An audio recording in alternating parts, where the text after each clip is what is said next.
As September goes on and the nights are finally beginning to draw in, I know I'm going to start wanting to pick up some thriller books. These are the 8 thrillers that I want to prioritize reading this autumn as someone who doesn't usually pick up a whole lot of them. And a quick disclaimer, I got every single one of these books in a charity shop. First, and the start to a new series, is A Good Girl's Guide to Murder. For some reason, I've had a real craving to go back and read some of those OG BookTok books. And in general, I tend to hear pretty positive things about this series overall. And probably a slightly silly reason for me wanting to pick this up is that our main character is called Pip.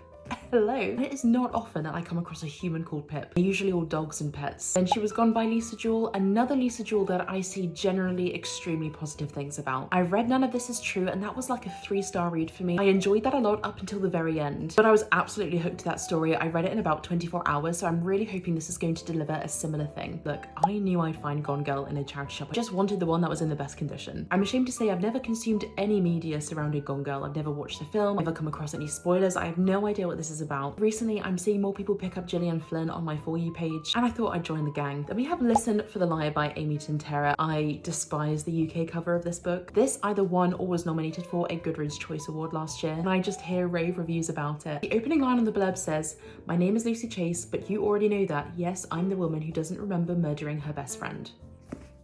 Pardon? I want to read that. And then I found a signed copy of Daisy Darker by Alice Feeney. I read and quite liked Rock, Paper, Scissors, but I've also read Sometimes I Lie and Beautiful Ugly and didn't like either of them. This sounds like a classic whodunit. It's set on a remote island, it's set at Halloween, so I think perhaps this is a good one to pick up in October. I've had the Thursday Murder Club sitting on my shelves for absolutely ages, but my friend on here, Adi, absolutely raves about this series and I've been more and more curious to pick it up. And then With a Vengeance by Riley Sager has been on my September TBR. I'm kind of feeling with how much I've deviated from my TBR that I might run out of time. I've never read a Riley Sager before. I'm not entirely sure if this is the one to start with, but again, the floppy American paperback that I found in the charity shop absolutely had to come home with me. And then I couldn't believe that I found a hardcover of First Lie Wins. This is another one that I believe either won or was nominated for a Goodreads Choice Award last year. Although this is one that I've heard quite mixed things about. But I think that's quite common with thrillers, so again, I'm excited to see where I land.